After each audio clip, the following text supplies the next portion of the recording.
Alright, grind 75, C++. We're going to do number of islands next. Given an m by n 2D binary grid, which represents a map of ones and zeros, and in this case they're characters, return the number of islands. An island is surrounded by water and is formed by connecting adjacent lands horizontally or vertically. You may assume all four edges of the grid are surrounded by water. Alright, so let's talk about what the goal is and what the inputs are. We've got a 2D grid, so it's rectangular, meaning it's not oblong. The number of rows and number of columns, and it's a grid. So and then ones and zeros, they're characters. There's nothing else. It seems kind of strange to do it as characters, but whatever. And then another important detail is that the islands are horizontal and vertical, but not diagonal. So for example, we've got, where is it?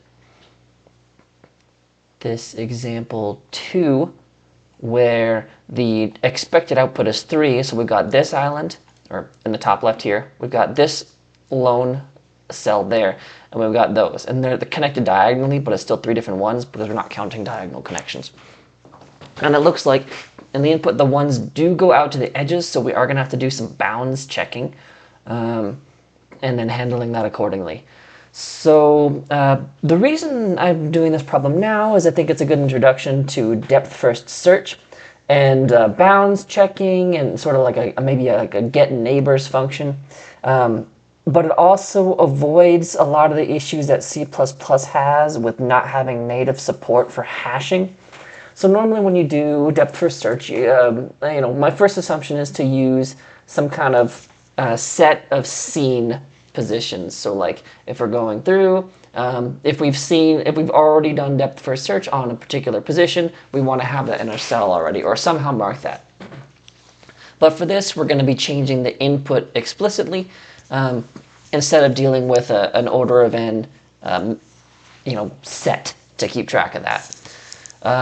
So the general approach is going to be, we're going to have a nested for loop, just left to right reading order. Well, the order doesn't matter, but left to right's fine.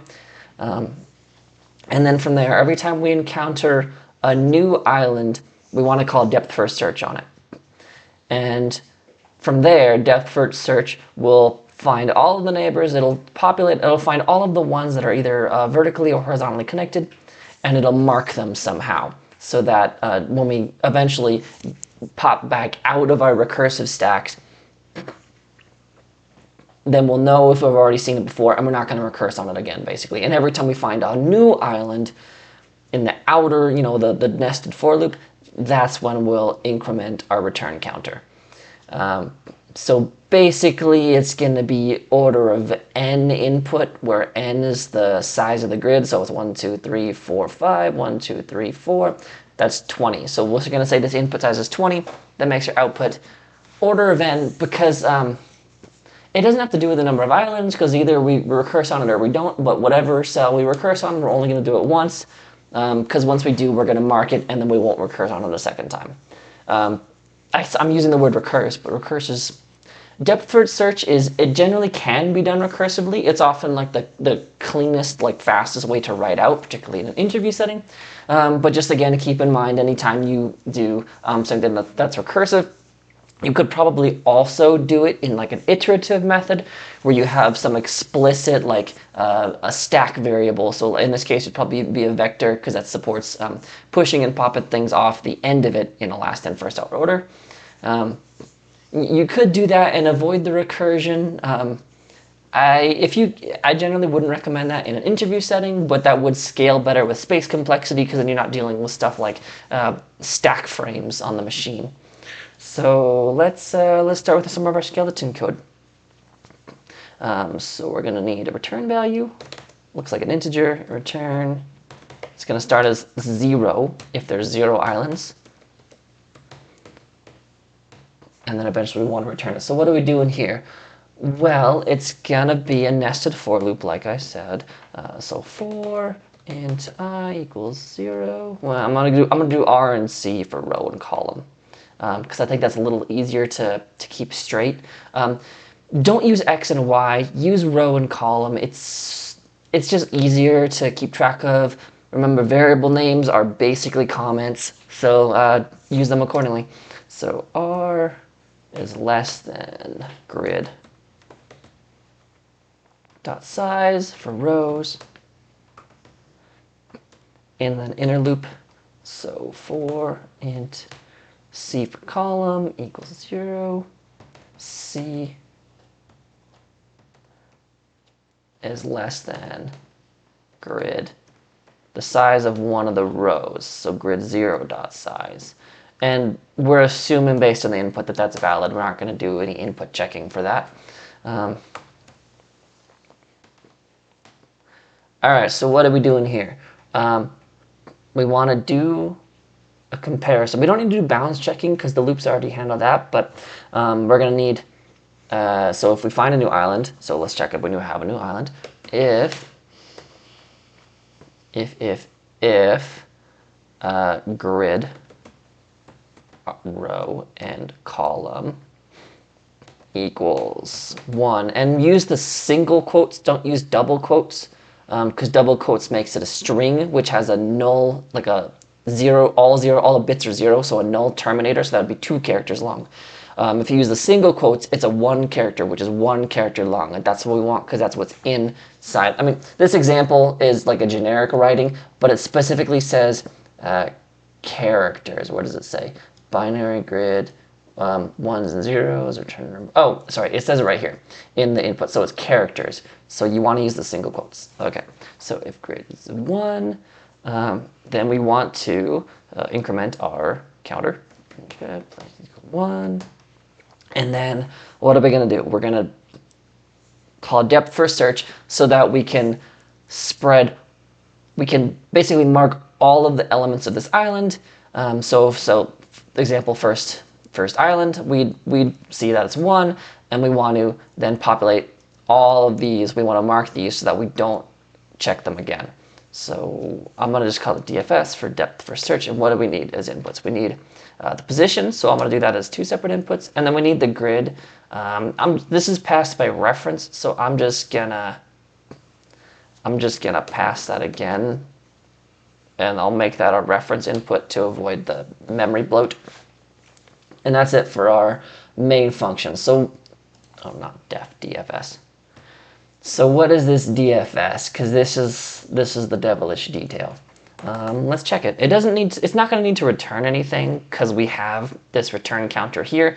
So since we're doing this check, that means we don't need to do any sort of like extra checking or updating our output there inside the function. So it's going to return void DFS.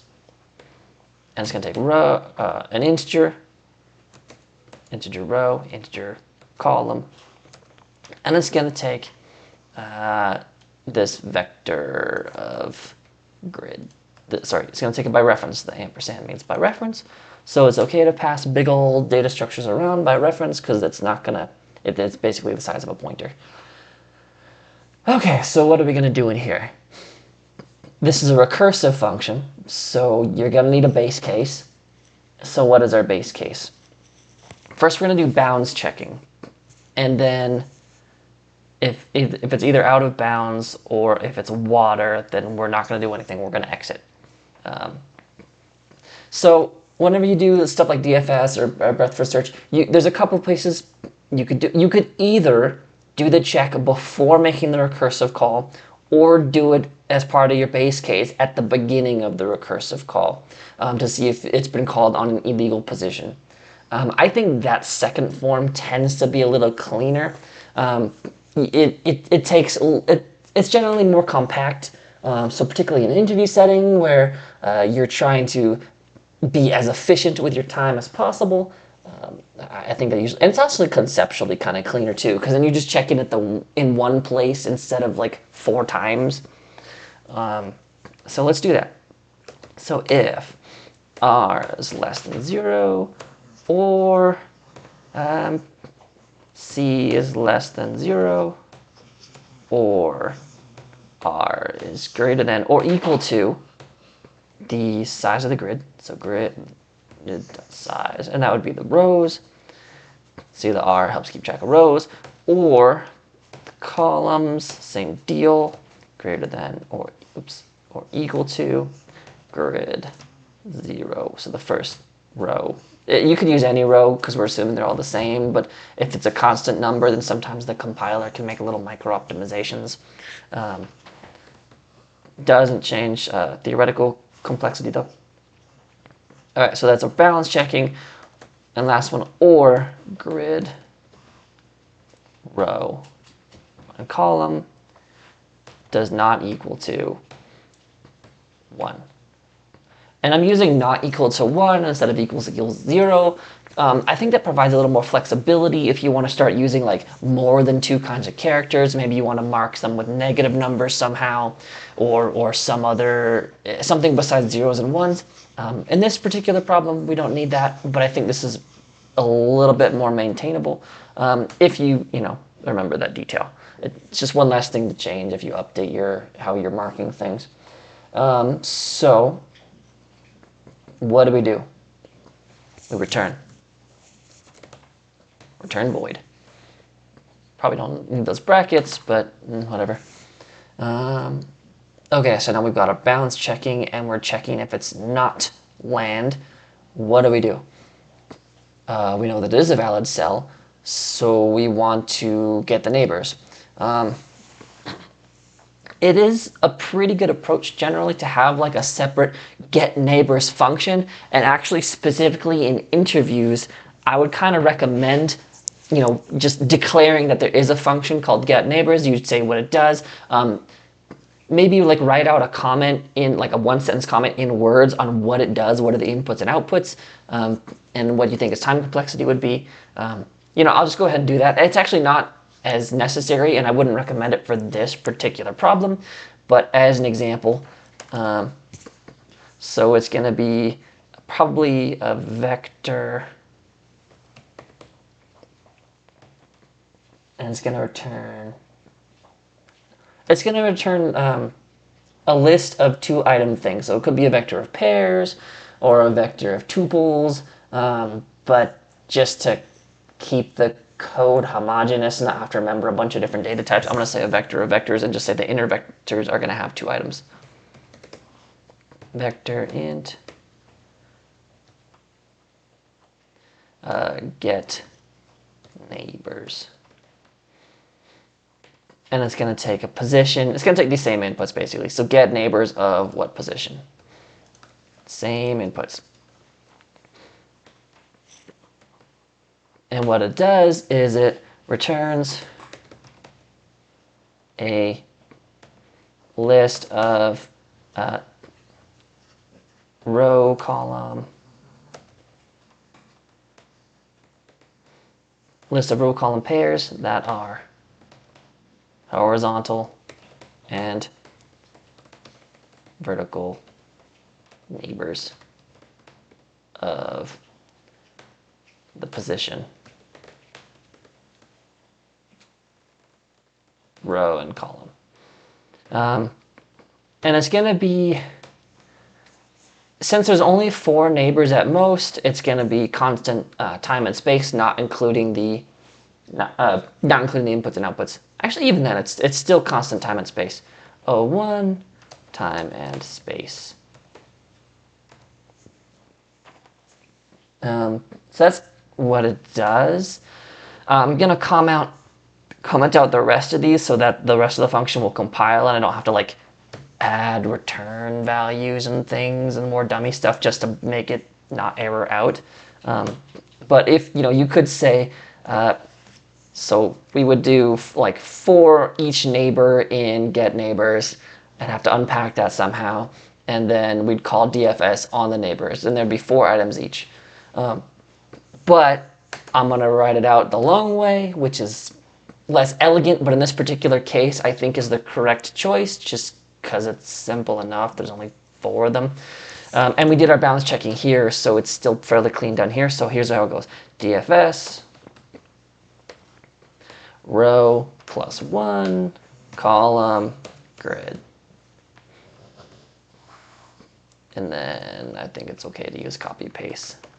So there's going to be 3 of them, so row -1. Now copy paste is dangerous, so always do it with some caution. Keep the amount that you're copy pasting small. So here's, 1 line at a time. I'm still going through it and checking, so I'm not actually sure it saves all that much time. So +1, -1. So we want to do the 4. So this is above, this is below, this is to the right, this is to the left. Same, that doesn't change on here. So we're not doing diagonals. And then grid doesn't change. So I think this might be it. Let's talk about space and time complexity. So I already said it's O of n time. And it's going to be constant space because we're modifying the input. Now that is something to keep in mind. If you cannot modify the input, then you're going to have to make a copy of it, basically, and you're going to have a linear space instead of constant space. Space time for the nested loop.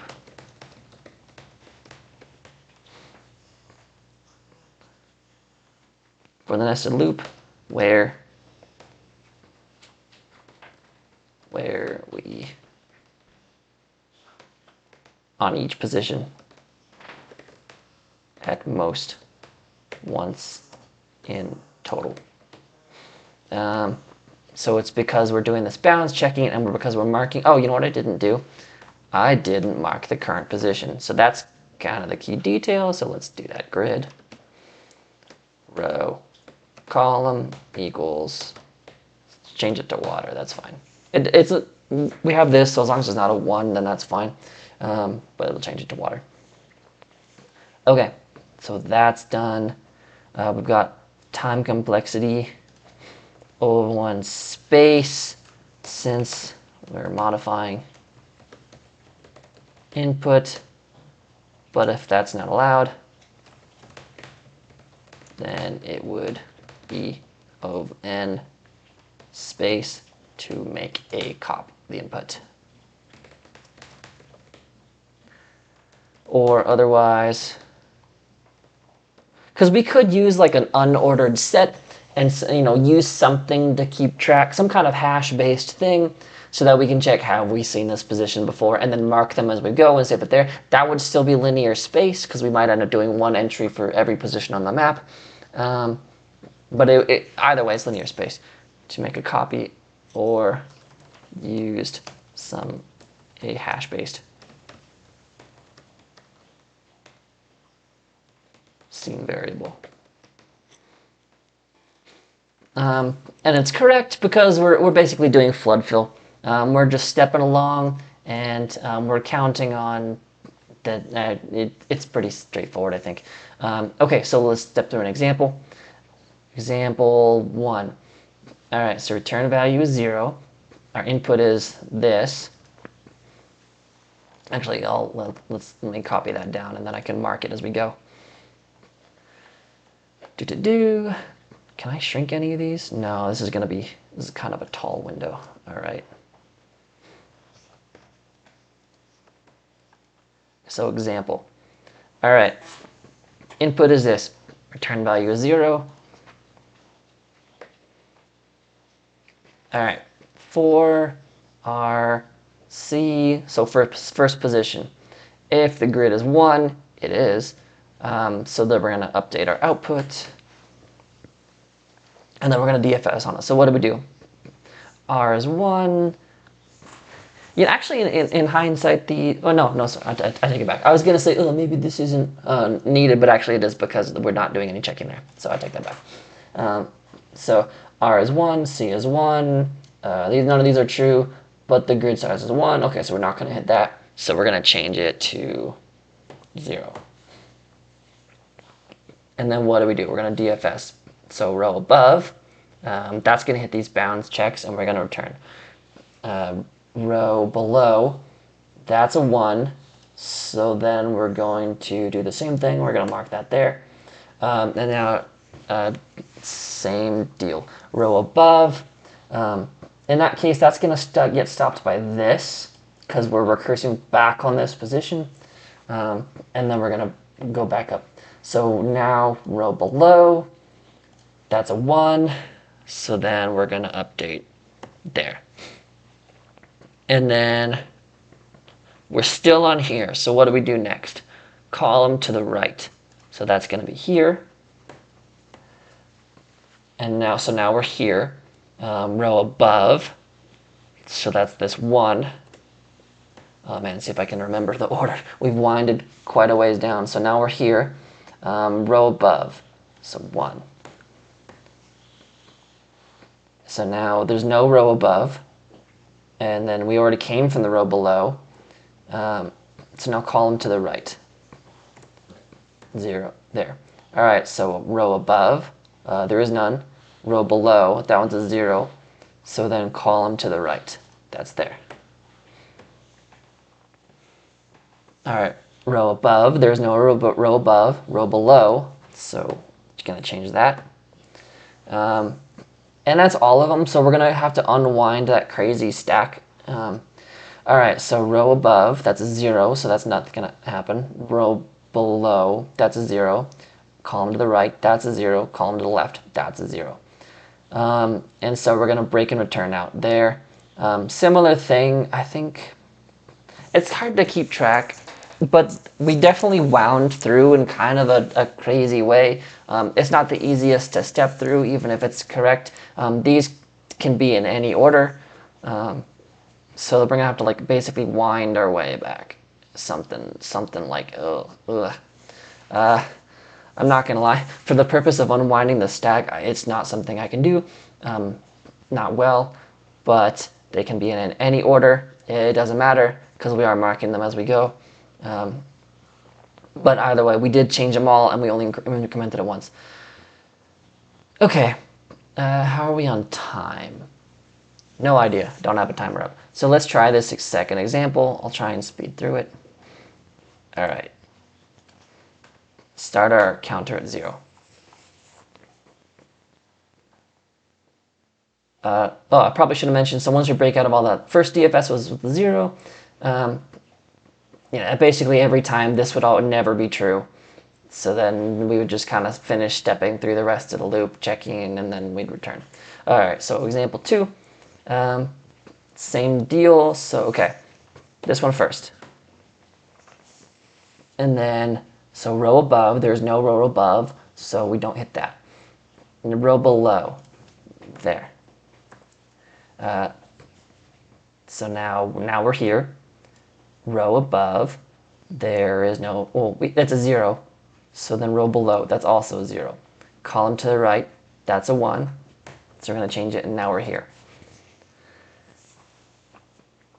So what do we do? Row above, that's a 0. Or sorry, that's going to be a 0. We'll make it a 0, so now we're there. Row below, that's a 0. That's where we came from.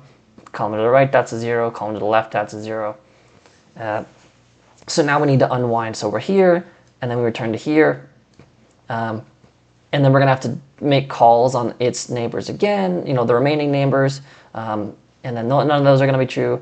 And then we're going to go back here, do the same thing because we went to the right first. So now we got to call 3 more times. None of those are going to be true. And then we'll go back to the top, and we'll have to call it 2 more times. And none of those will be true. So that's our first island. So now we're back out on the outer nested for loop. That's going to go to there. That's not 1. That's not 1. That's not 1. That's not 1. Not 1. Not 1. Not 1. Not 1. Not 1. Not 1. Not 1. Not 1. There's 1. Okay, so we're going to increment our output. Then that's 2. I'm going to call DFS on it. So what do? We check our bounds. It's within bounds. It's equal to 1, so none of those are true. All right, we change it to 0. And then we're going to call DFS again on each of its 4 neighbors, above, below, right, left, not diagonal. None of those are going to be true, so we'll break out. And so that's 0, back to where our nested for loop, there, there, there, there. So now we're here. None of those are true. So we're going to mark it. And we're going to look above. That's not true. We're going to look below. That's out of bounds. So r less than 0. You're going to look right. There, we have one. Mark it. Above, below, out of bounds, right, out of bounds, left. And then we'll have to unwind, go back up to this. So we'll have to call DFS again on its 3 neighbors. So below, or actually just the one more. So to the left, because we went, yeah, okay. We had gone to the right, so now we need to go to the left. So there's only one call left. That's a 0. All right, and then, wait, did I mess that up? I was rushing through. Oh, you know what? When we started this first one there, in this outer loop, I forgot to increment it. Yeah, I'm definitely rushing through faster than I would, because you definitely want to pay attention to what you have written and not what you intended. So that said, those are our examples. Let's give it a run for syntax errors. Runtime error. I wish it would tell me what line it is. All right, void, right, row, column, grid, row and column. That's important. All right, so maybe that was it. Okay, yeah, cool. So accepted.